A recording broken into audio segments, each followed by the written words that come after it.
Senhor nosso Deus, nosso Pai, Senhor das nossas vidas, nós te queremos agradecer o privilégio que temos de poder contribuir para o sustento dos teus servos que se encontram pelo mundo anunciando a tua palavra. Obrigado por isso. Nós te agradecemos em nome do Senhor Jesus.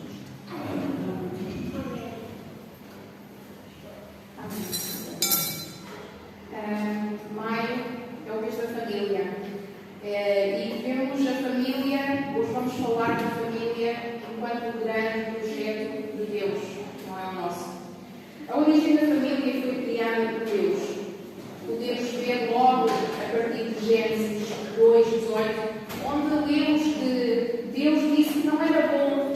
homem estar só, que era necessário ter alguém que o ajudasse, que o apoiasse, criando assim então a mulher, formando desta forma o primeiro casal, a primeira família.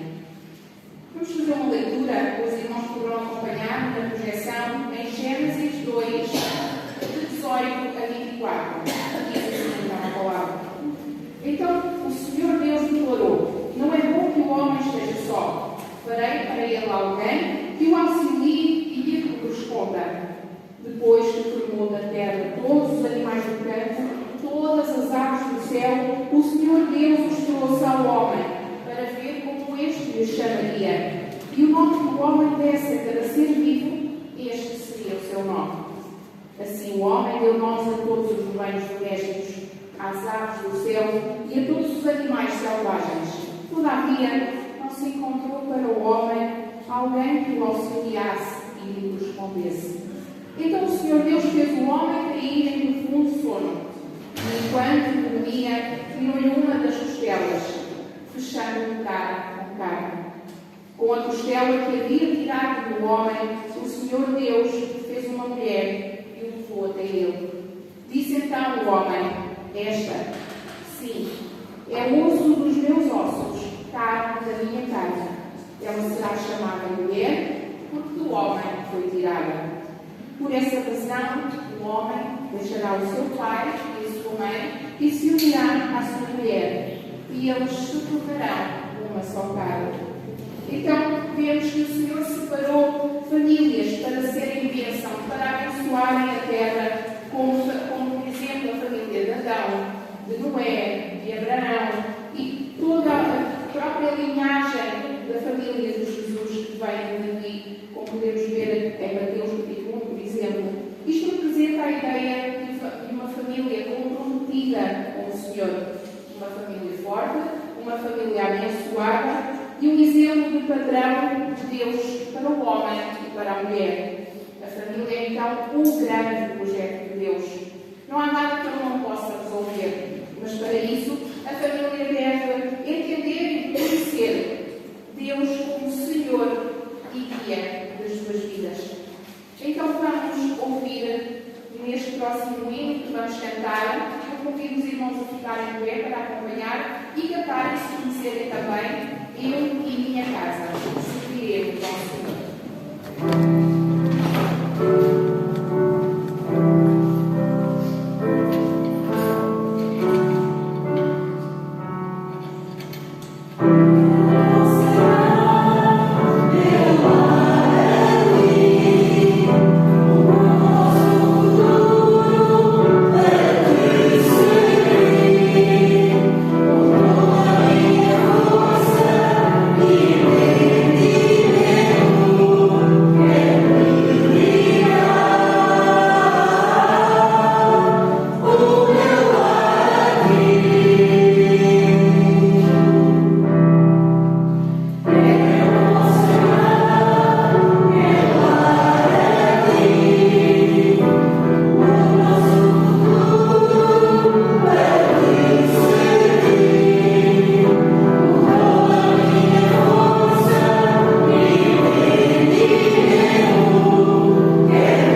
seja, devemos florescer e mostrar Deus para os outros. Deus coloca-nos num lugar onde juntos podemos crescer e frutificar. Não podemos escrever as nossas paredes, é certo. Nenhuma família é perfeita, é certo. Toda a família é um projeto em constante evolução, em constante crescimento e aprendizagem. Todos somos filhos, tornamos-nos pais e até avós. Não é na escola que vamos aprender o que é ser pai, o que é ser mãe, o que é ser filho, mas, com Deus, podemos ser guiados e dar os passos firmes em cada momento das nossas vidas enquanto família. Não há nada mais saudável para uma família do que ter Cristo como centro de cada uma. Com Deus no comando, a família torna-se poderosa, harmoniosa, mesmo perante as dificuldades, desafios e tribulações. Temos, por isso, muitos motivos para exaltar a Deus. Ele criou-nos, ama-nos e ainda cuida de nós. As suas obras são maravilhosas. Quando lembramos de quem Deus é nas nossas vidas e proclamamos tudo que Ele fez por nós, estamos a exaltá-lo. Então vamos juntos bem dizer ao Senhor com o próximo livro que vamos cantar. Antes, vamos ler em Salmos 34, os versículos 1 a 3, que diz: Bendirei o Senhor o tempo todo, os meus lábios sempre te louvarão. Minha alma se gloriará ao Senhor. Ouçam os oprimidos e se alegrem. Proclamem a grandeza do Senhor comigo. Juntos exaltemos o seu nome. Vamos fazer isso então. Bendiz minha alma ao Senhor. Yes.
Obrigada, Senhor, porque estamos aqui presentes a louvar-te. Vamos, para pelo sempre, agradecer-te por nos teres salvo, pelas bênçãos que derramas sobre nós diariamente, mesmo que não mereçamos. Pai Santo, que possamos sempre ter a alegria de falar de Ti aos que nos são próximos, aqueles que não Te conhecem, que possamos levar a Tua palavra aos seus corações e ela possa frutificar, para que também eles possam bem dizer o Teu nome e agradecer o momento em que foram chamados para ser salvos. Pai Santo, acompanha-nos no resto deste culto. Amém. Vamos agora ter um jogral sobre a família, as bem-aventuranças do lar cristão.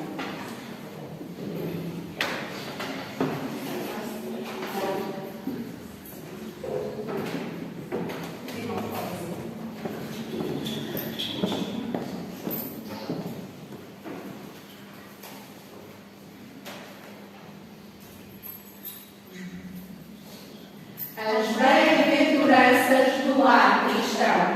Bem-aventurado o lar onde Deus está presente. E o seu espírito domina.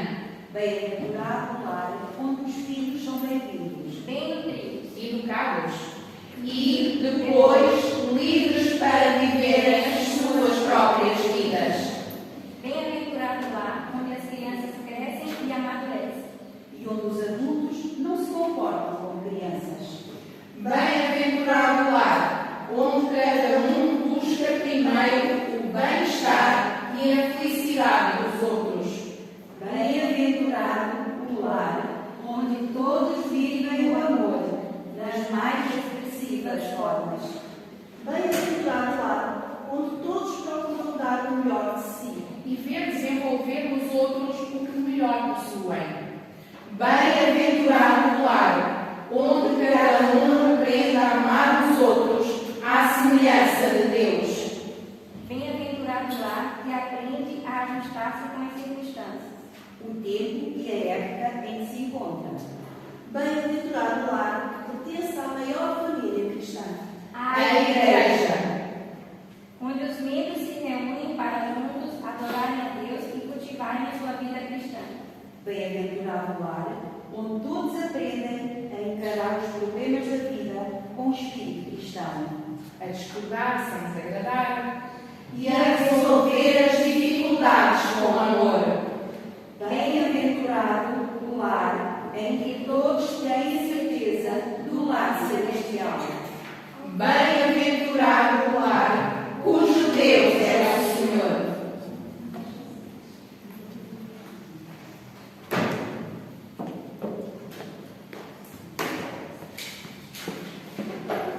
Vamos agora proceder ao levantamento dos nossos dízimos e das nossas ofertas, enquanto entoamos o hino 426 ordinário para o culto cristão, graças por vivermos. Mais uma vez, se os irmãos que puderem ficar de pé para cantarmos juntos.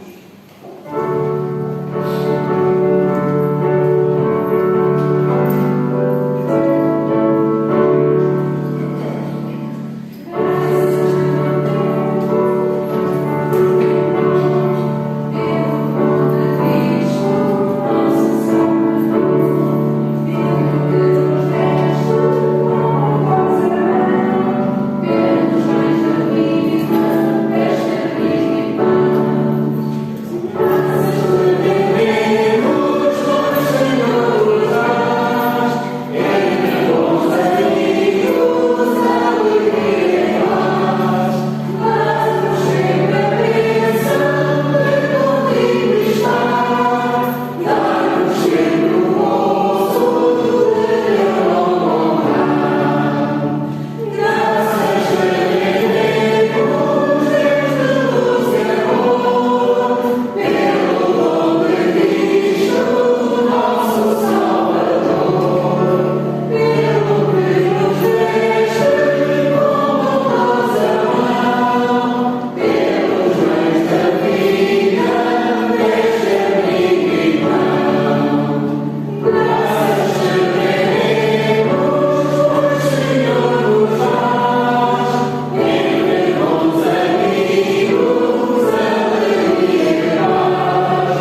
bendizer o teu nome acima de tudo e todas as coisas.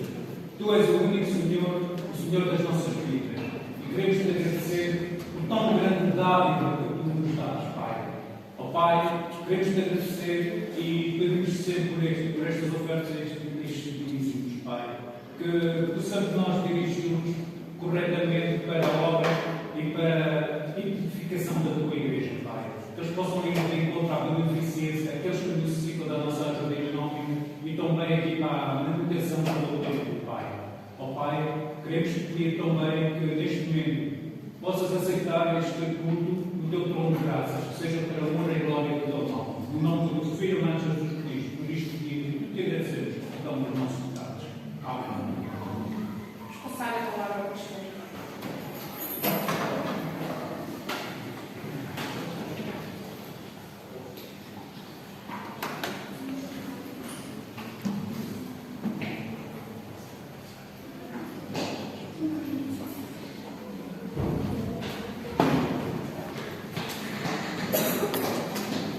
Vamos refletir sobre o grande projeto de Deus.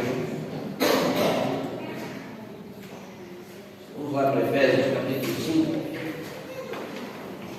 E nós vamos ler a partir do versículo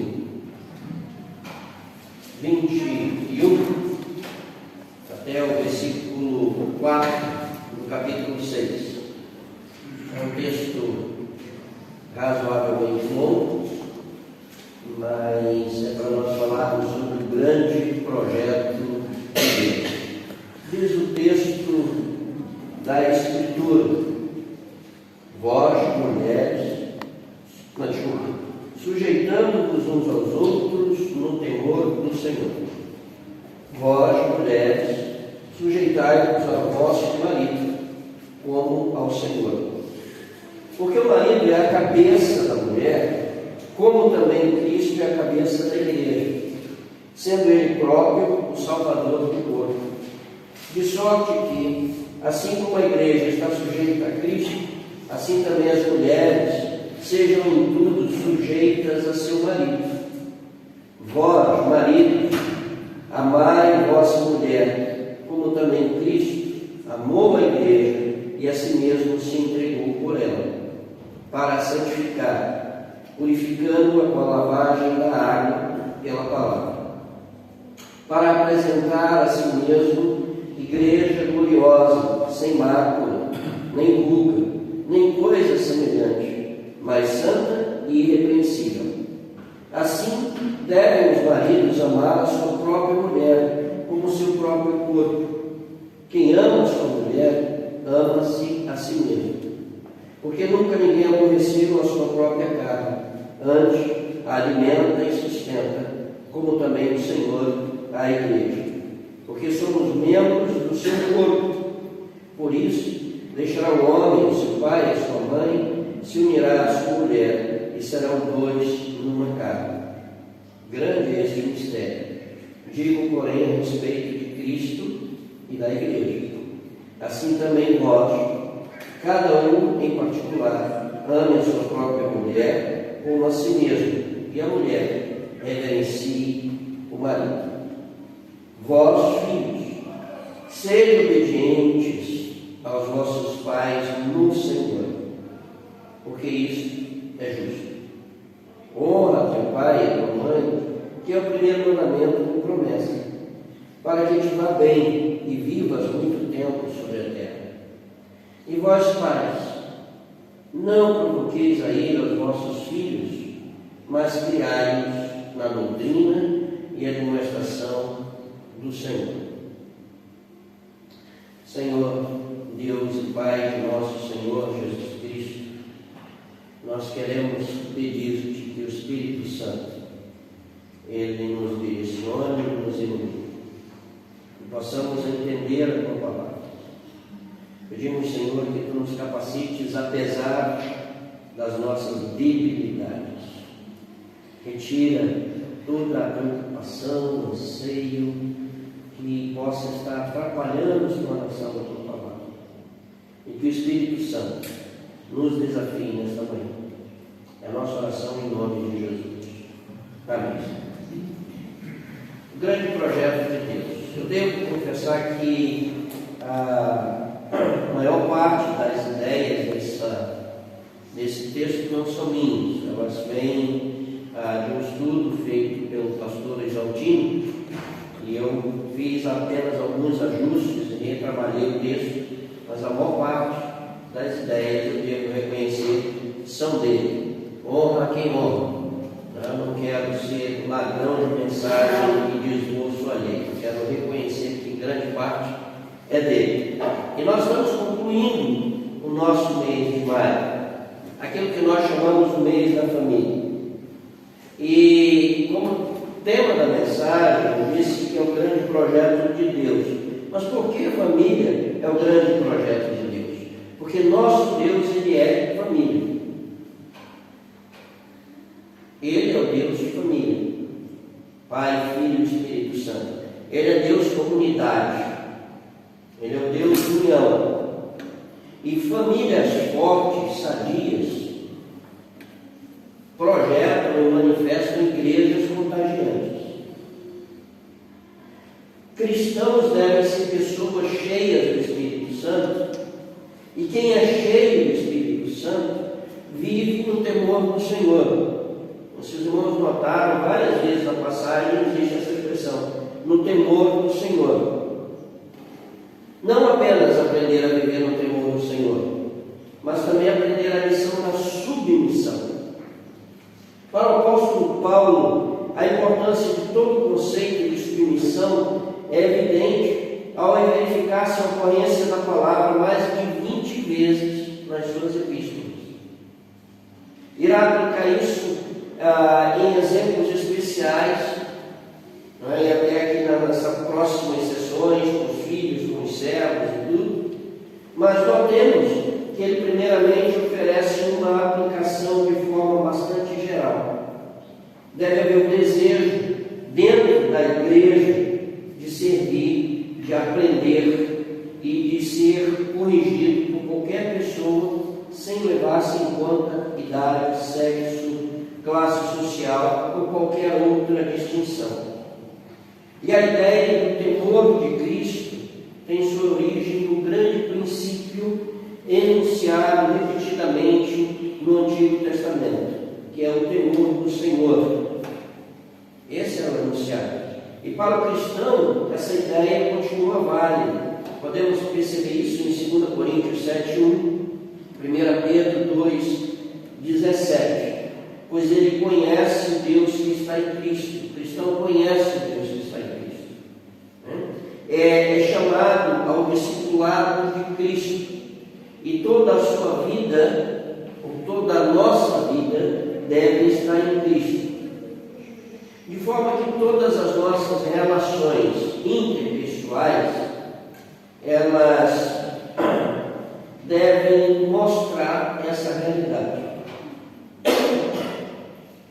E nós devemos viver em submissão uns aos outros. É isso que diz o verso 21, sujeitando-nos uns aos outros. Então essa é a realidade, como a autoridade de Cristo. Os relacionamentos mais vitais que nós podemos ter na vida são os nossos relacionamentos familiares. Visto que todas as idades do lar devem ser um lugar onde, acima de tudo, a paz, a harmonia, o amor e a disciplina de Cristo sejam mais claramente manifestos. Então, se a família é o grande projeto de Deus, como deve ser a nossa relação familiar? Como é que deve ser? Esse mês nós não tivemos culto para os pais, para os avós, para as mães e tudo, mas o texto vai falar sobre isso. Vejam, começa primeiro, versículo 23, em diante, Paulo começa fazendo uma recomendação ao casal. E Paulo é muito didático nas suas afirmações, ele é muito professor. E nós precisamos então parar e refletir sobre essas ilações, esse ensinamento de Paulo com calma para ver o que nós encontramos. Primeiro, ele faz algumas recomendações às mulheres. Não vamos esquecer o seguinte, que historicamente, dentro daquela cultura, a mulher não tinha valor. Dentro da cultura dos judeus, a mulher não valia muita coisa. Tanto que para o judeu a mulher não podia ler as escrituras. Um menino, uma criança podia, um escravo podia, mas a mulher não.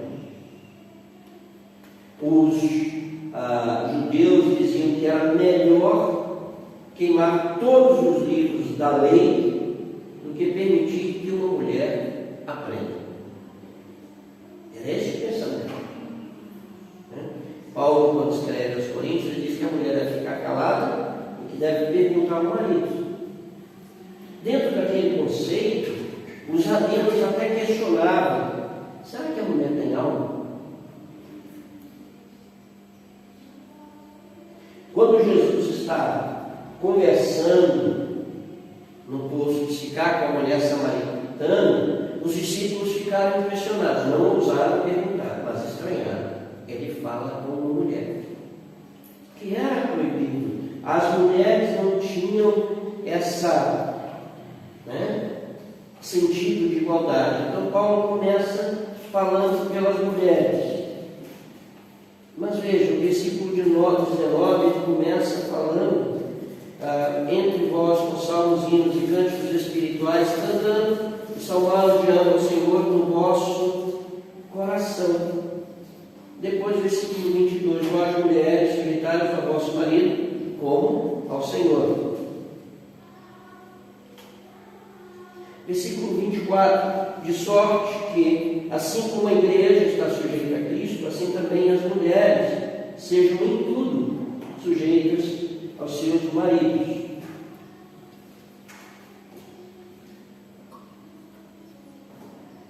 Primeiro, como ao Senhor. Submeter-se. Qual é o padrão? A mulher do Antigo Testamento, versículo 24, diz que não. Ele diz que o padrão é a igreja. Então a pergunta é: qual tipo de submissão que a mulher deve mostrar ao marido? É medo? Não, não é medo. É submissão pelo mérito dele? Não, aqui a igreja ela não é submissa a Satanás. Ela é submissa a Jesus. Nós nos submetemos a Jesus. E por que nós nos submetemos a Jesus? Porque nós conhecemos o seu amor. Então a submissão, ela não é imposta. A esposa opta, decide, porque ela reconhece a atitude do marido em relação a si. Ela vê nesse homem alguém que tem uma atitude diferenciada. E ele diz que ela reverencia o marido. É interessante esse termo. Porque reverenciar tem a ver com aquele termo fobeu que determina a fobia e que nós pensamos que é medo. Mas a ideia é que ela respeita. Mas ela respeita alguém a quem ama. Então, nota, submissão e respeito.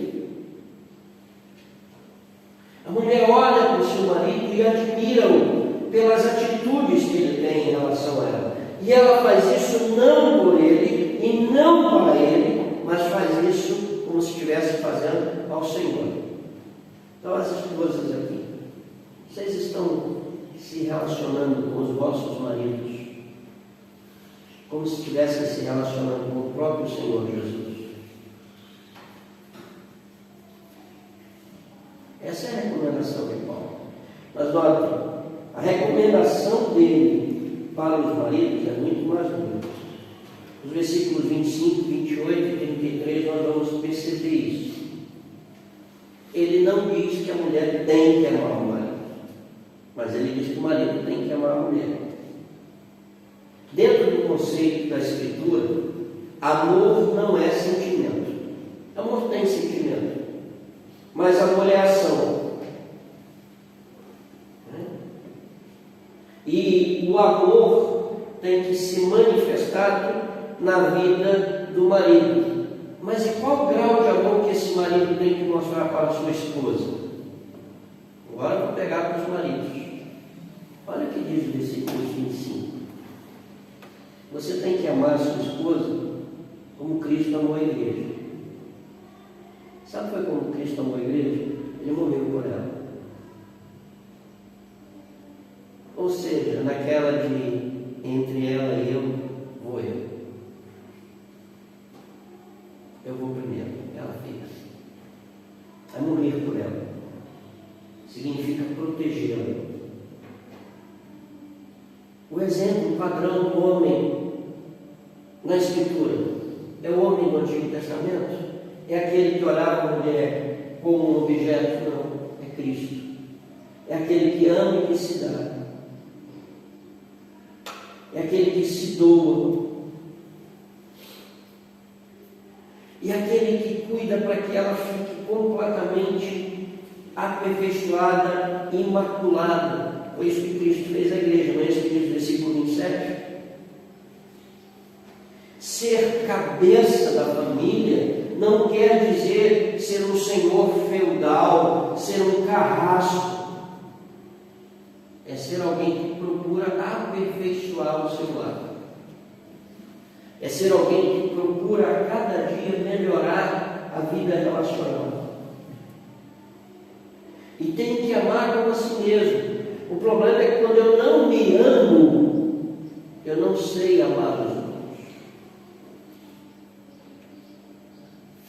Jesus disse que nós temos que amar primeiro a Deus sobre todas as coisas.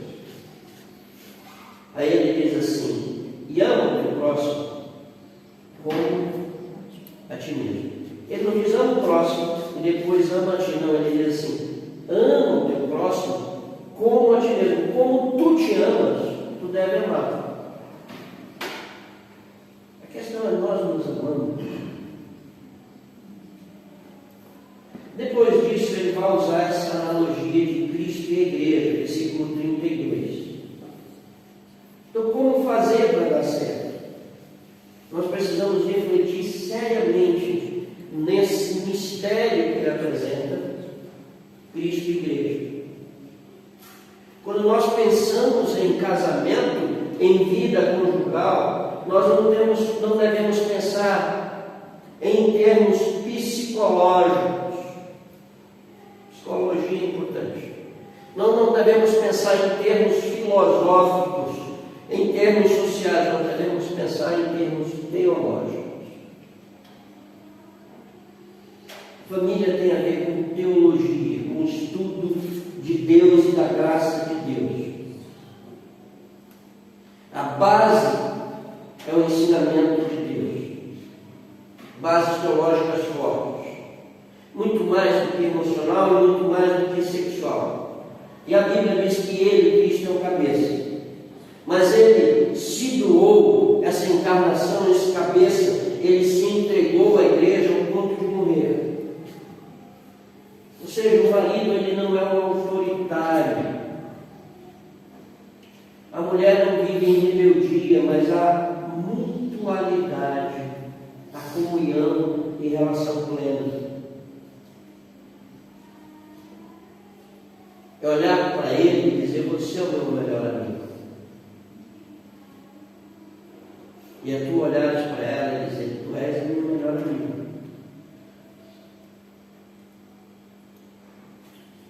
Seja um trabalho contínuo.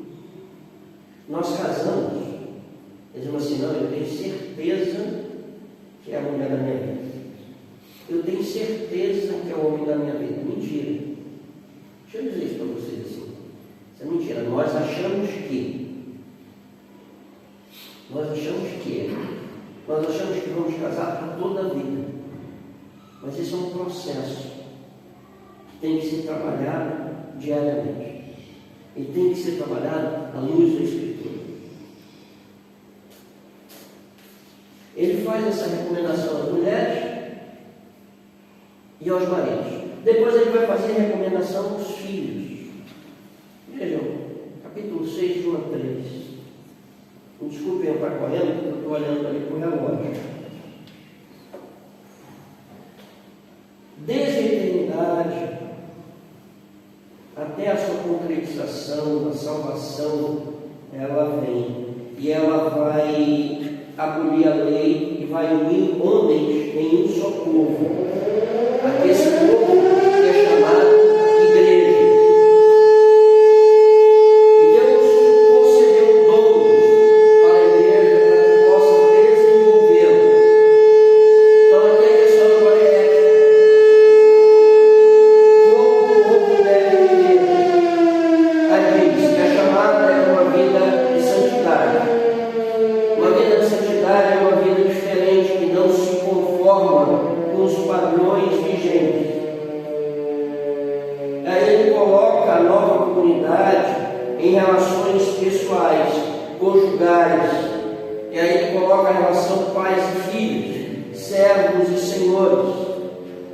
Não há um absolutismo. O que a Escritura diz é que há uma chamada ao entendimento, ao diálogo. Mas o que ele vai dizer aos filhos? Primeiro ele diz assim: filhos, sede obedientes. Há uma outra tradução que diz obedecer. E obedecer quer dizer estar sujeito. É reconhecer a autoridade dos pais. Desobedecê-lo, conforme em Romanos 1:30, é pecado pagão. Conforme Timóteo, capítulo 3, de 1 e 2, segundo Timóteo, é um traço do tempo do fim. Mas ele diz aos filhos que estão aqui que o filho cristão é obediente. Que o filho cristão obedece. E o motivo da obediência é porque é justo.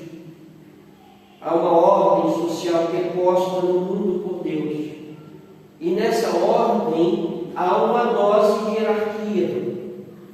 É o que Deus espera de cada um de nós.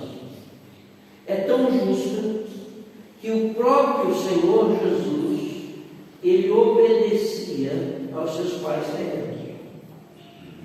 Entretanto, não esqueçamos o versículo 19, a nossa obediência deve ser no Senhor.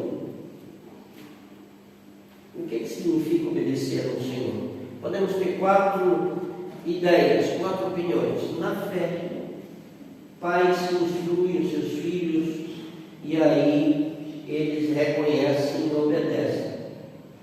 Outros dizem assim: não, isso é um pensamento só para pais cristãos, não tem nada a ver com as pessoas do mundo. Outros dizem: não, esse pensamento é só naquilo que for para o ensino cristão. Se não é, nós podemos fazer. Mas o quarto diz assim: vocês vivem no Senhor. E já que vocês vivem no Senhor, obedeçam aos vossos pais no Senhor. Tudo o que vocês fazem é para a glória de Deus. Agora, se o meu pai pede que eu faça algo que é absurdo, que desagrada a Deus, aí há uma lealdade muito maior. Ele diz que todos nós estamos sujeitos a Deus, imposto a obedecer a Deus e não aos homens, mesmo que seja o nosso pai. Certo? E o pai não tem direito de desobedecer às ordens de Deus. Então significa dizer que os filhos devem honrar seus pais, devem honrar suas mães e devem fazer o Dia das Mães todos os dias, não somente o segundo domingo do mês de maio, mas todos os dias. Honrar significa dar brilho, significa valorizar, reconhecer aquilo que os pais fazem. O Talmud, o grande livro que ensina depois da Escritura, judeu, diz assim, que os filhos devem ajudar os pais e, se preciso for, até esmolar, pedir esmola para cuidar dos seus pais. Notem, Jesus criticou aquilo que era corbã, lá em Marcos, capítulo 7, versículo 11 ao 13, que ele dizia, não, isso é consagrado ao Senhor para não cuidar dos pais. Jesus disse, vocês estão errados. Porque onde há um desrespeito, o lar é arruinado. A conspiração contra a família é uma realidade nos nossos dias. E aí nós vemos filhos que destroem a autoridade e a figura dos seus pais. O apóstolo Paulo, ele diz que esse é o primeiro mandamento com promessa. O judaísmo, ele vai se estruturar sobre aquilo que nós chamamos lar, família, religião doméstica. Nunca espere que o professor da escola dominical evangelize o seu filho. Nunca espere que o pastor evangelize o seu filho. Dentro do conceito bíblico, desse conceito de religiosidade, manifestação da graça de Deus, a religião é doméstica. Ensino religioso não se faz na escola, se faz em casa.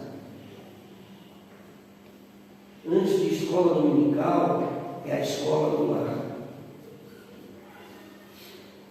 Nós vemos hoje em dia essa terceirização da educação dos filhos.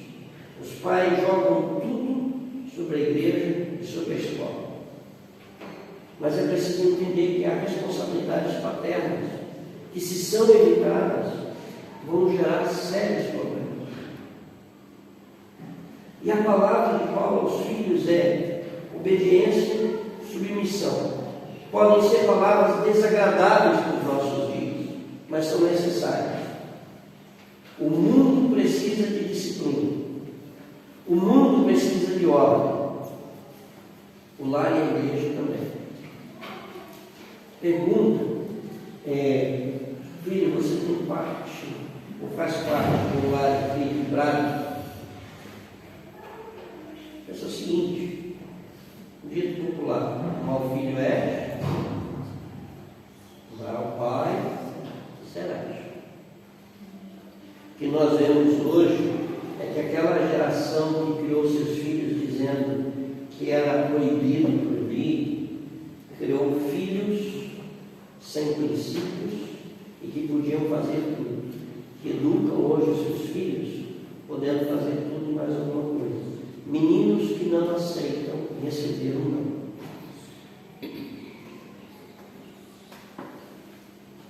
Você vai querer um filho com as mesmas atitudes que as suas, fazendo tudo aquilo que você fez? Como é que você foi como filho? Como é que você é como pai? Uma recomendação aos pais, versículo 4. Deixa eu falar mais 10 minutinhos, pelo menos. Versículo 4. Vós pais, não provoqueis a ira aos vossos filhos. Aí o termo é pater, paternidade. Está relacionado com o século masculino. Está tirando as mulheres, as mães? Não. Voltamos ao princípio. O pai, o marido, é o cabeça, o representante. A mulher, ela está ao lado, caminhando com eles, em missão. Os filhos devem obediência. Então o pai é aquele que dá rumo. De pater surgiu pátria. Cabeça, a quem remonta um agrupamento humano, a responsabilidade. Mas sabe, homens fracos, pais fracos, família em perigo. E graças a Deus, porque há mulheres, como diz a Caíta Portugal, que vestem as calças. dentro de casa. Existem pais verdadeiros bananas. Mas graças a Deus, pelas mulheres que fazem a sua parte. Mas isso é dever do homem. O apóstolo Paulo utiliza uma negativa. Aqui ele diz aos pais, não. Mas o que o pai não deve fazer? Ele diz, não provoque a ira ao seu filho. Não irrite o seu filho. Não desanime o seu filho. Há muito pai que faz isso. E a ira aqui ela é mostrada como destrutiva. Há pais que destroem seus filhos. Não apequene o seu filho. Recordo-me certa vez de dois irmãos que haviam sido tirados dos seus pais, porque os pais eram todos independentes. Estavam sendo criados pelos avós. E houve um dia que esses meninos foram visitar os seus pais no centro de recuperação. Um era extremamente regueiro, o mais novo. Mas aquele menino vivo, dava alegria para aquele menino, mas era muito regueiro. Para colocar ordem naquele menino era muito complicado. Mas quando a gente convive um pouco com os pais, com os avós, dá para perceber o motivo.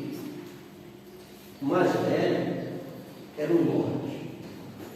Sabe aquele menino educado, tem resposta, sabe falar.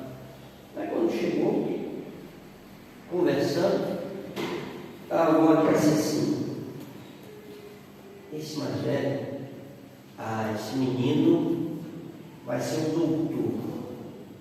Esse menino vai ser muito grande na vida, vai ser gente. Olhou para o mais novo, esse aí, isso não vai dar nada na vida. Vai ser um bandido, um drogado, que nem os pais. Não presta para nada. Sabe qual é a idade desse menino? 7 anos. Então pense se você cresceu ouvindo isso dos seus pais. Esse apequenar é destruir, é matar sonhos. E Paulo diz assim, não destrua, não seja pedra de tropeço na vida dos seus filhos. Eduque seus filhos. Mas note, ele diz, não provoque a ira. Mas tem aqui uma coisa muito interessante que está no texto. Aqui mas. Aí nesse mas, ele diz assim, discipline o seu filho. Discipline o seu filho. A ideia do disciplinar é o termo paideia. E de paideia surgiu pedagogia, que é a arte dos professores. Olha que coisa interessante. Ele está dizendo assim, você deve educar o seu filho de modo integral, para que ele possa vir a se desenvolver dentro das relações de modo saudável. Pais que não corrigem seus filhos passam vergonha. Há pais que nunca repreendem. A Escritura está cheia disso. 1 Samuel, capítulo 3, nós vemos o sacerdote Eli, que porque não educou e não corrigiu seus filhos foram uma tragédia e uma vergonha para ele. Quando nós lemos o primeiro livro de Reis, no capítulo 1, versículo 6, nós olhamos a história de Adonias, que vai violar a própria irmã, meia-irmã, e o pai não corrige e não diz nada. E por causa disso o irmão dela vai matá-la depois. Note, Paulo diz assim, criai-os na disciplina, no ensino e na admoestação do Senhor. Admoestar significa prevenir, acautelar. Então, ensine o seu filho sobre a vida. Entenda, comida é muito importante, mas não é tudo. Roupa é essencial, mas não é tudo. Ensino, preparo para a vida. E esse preparo para a vida, Paulo diz assim, é no Senhor. Instrua no caminho do Senhor. Porque os nossos filhos não são apenas nossos. É uma sociedade de Deus conosco. Eles são de Deus, é isso que o salmista diz, mas eles são da sociedade. E a Escritura diz que eles são como flechas na nossa aljava, que nós vamos ter que puxar e lançá-los. E eles não devem cair aqui do lado, eles devem ir para longe. Ninguém puxa uma flecha para cair aqui do lado. Então prepare os seus filhos para a vida, para enfrentar os dilemas da vida. Nós estamos preparando os nossos filhos assim. Estamos educando os nossos filhos no temor do Senhor. Deixa eu concluir. A igreja, ela é uma grande família. A igreja, ela é a família para os desenraizados. Mas a igreja, ela tem que ser saudável. Além de ser uma grande família, a igreja é o povo de Deus. E famílias bem estruturadas e sólidas, elas só serão se tiverem princípios bíblicos. E os princípios bíblicos acontecem na nossa vida devocional com o Senhor. Então, o que significa isso? Primeiro, que o casal, marido e mulher, manifeste na sua relação a relação idêntica que existe entre Cristo e a igreja. Ou seja, a esposa opta por submeter ao marido, como a igreja se submete ao Senhor Jesus. E o marido, reconhecendo isso, cuida da esposa ao ponto de querer morrer por ela, provendo tudo o que ela necessita. Os filhos obedecem e honram aos seus pais. Os pais cuidam, protegem e educam seus filhos. Tudo isso acontece, a Escritura diz, no temor do Senhor e para a glória do Senhor. Amém? Vamos orar. Senhor, nós queremos pedir perdão se não somos esse tipo de família. Queremos pedir perdão se nós estivermos falhando enquanto maridos, enquanto esposas, enquanto pais e até mesmo como filhos. Perdoa. Se as nossas relações estão quebradas, nós te pedimos perdão e suplicamos, restaura as nossas relações. Restaura os nossos lares. Que haja amor e que haja temor do Senhor no nosso lar. E que o teu amor, a tua graça, a tua comunhão e consolação esteja com esta igreja, esteja com as famílias desta igreja, e com o povo de Deus espalhado na face da terra, hoje e sempre. Amém. Deus